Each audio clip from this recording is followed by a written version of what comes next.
Well, hello there, Dr. Kitterlin and Dr. Vandercook and fellow seniors. My name is Joshua Toups, and as I begin, let me just say how thankful I am for Level College. This institution has truly formed me personally in my own walk with Jesus and as a minister. I feel so equipped to faithfully preach the gospel week in and week out through my time here at Level College. And so I just want to say how grateful I am for this place and this institution.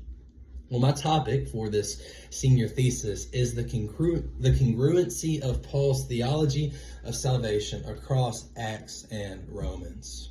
The way I conducted my study was through a comparative analysis of three of Paul's missionary sermons in the book of Acts to his larger work of Romans, his theology in Romans. And I chose this topic for many reasons. As a biblical studies major, I love digging into the text and seeing what it has to say for itself, and I love theology and the intersection of those two disciplines. But I really landed on this topic because I encountered some viewpoints that disparaged the writings of Acts. Specifically, one scholar, her name is Shelley Matthews, basically wrote that the book of Acts has no historical value, and that whoever the author is of Acts, she doesn't believe it's really Luke, is basically making a fanboy account of the Apostle Paul. And one of her claims that supports her major argument is that Paul's theology presented in the book of Acts contradicts his own theology in Romans. Well, you can imagine, as a Baptist who is well into biblical studies, this provoked some thought for me, and I felt like I have a thesis here because I really wanted to see what the text would say for itself. And so my thesis, what I argued, is that although some posit differences in Pauline theology between his epistles to the Romans and the book of Acts, Paul's soteriological theology is congruent across these two literary works.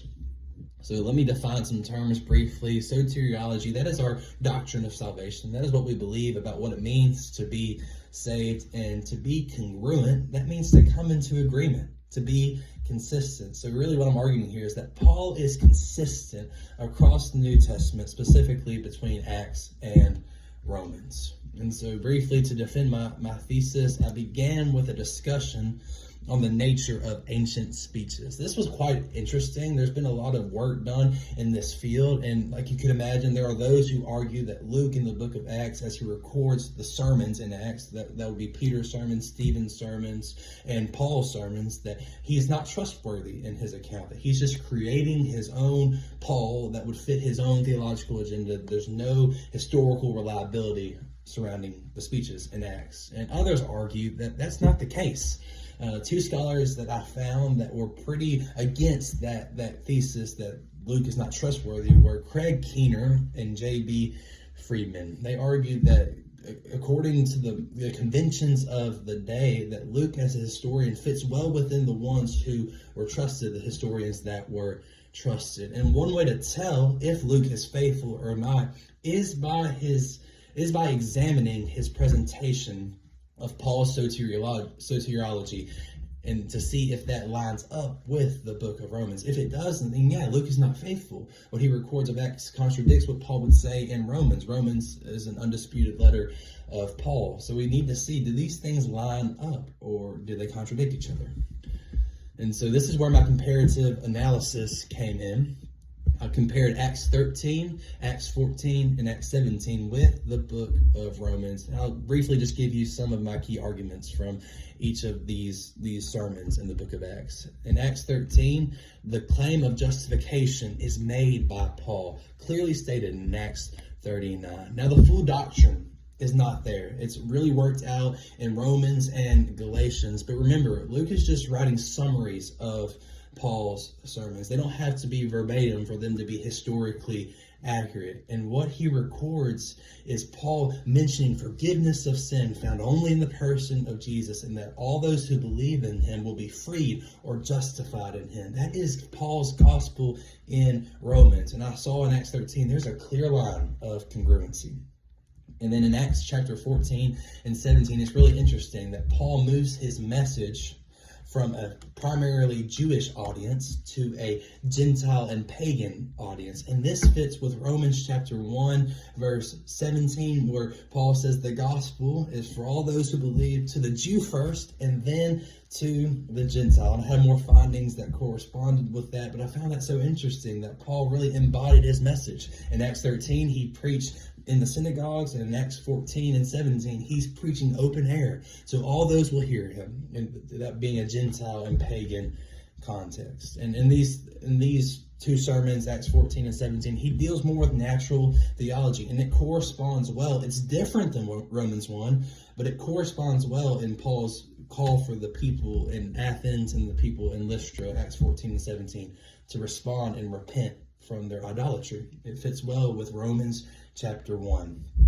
And so, that's what I found, that there are true lines of congruency all throughout these three sermons of Paul and his own theology in the book of Romans. But there are differences. But these differences actually give us a fuller picture of what the Bible is doing and what the early church writers and key figures thought about salvation and how they would have preached it. These differences are due to audience, genre, and purpose. And these differences are just different vantage points. They should not be labeled as contradictions. Think about Paul in Romans. He is writing a letter to a group of Christians, right? But when Paul preaches in Acts, he's preaching to people that are not Christians, that they might be converted. One way of saying this is that Paul in Romans is writing to the converted, but when Paul preaches in Acts, he's writing so that people might be converted. It's the difference of a missionary and a theologian, but Paul in the New Testament embodies both. And so we see a fuller picture of him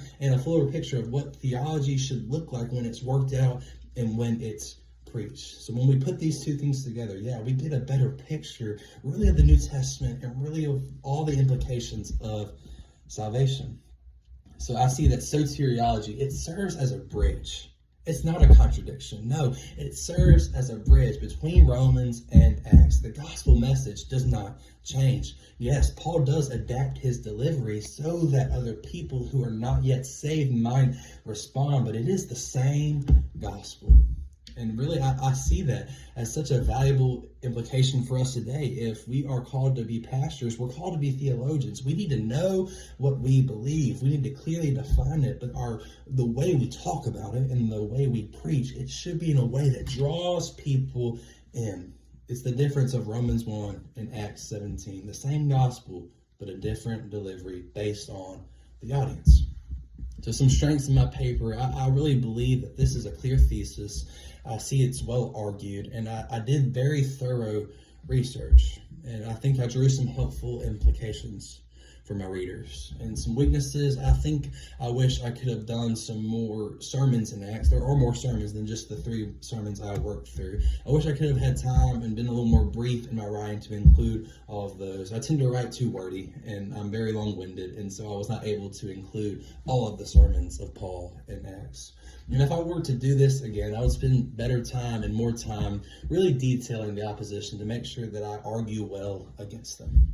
Yes, so that main implication, I want to leave you with that as I close this oral defense, that we need to know what we believe. Yes, but the way we deliver that belief, the way we talk about that belief, it matters just as much as the belief itself. And I really see that Paul embodies that true pastor theologian. The way he preached was to draw people in, but he truly knew what he believed. That was the gospel. And that's a clear thread between Acts and Romans. Well, thank you so much.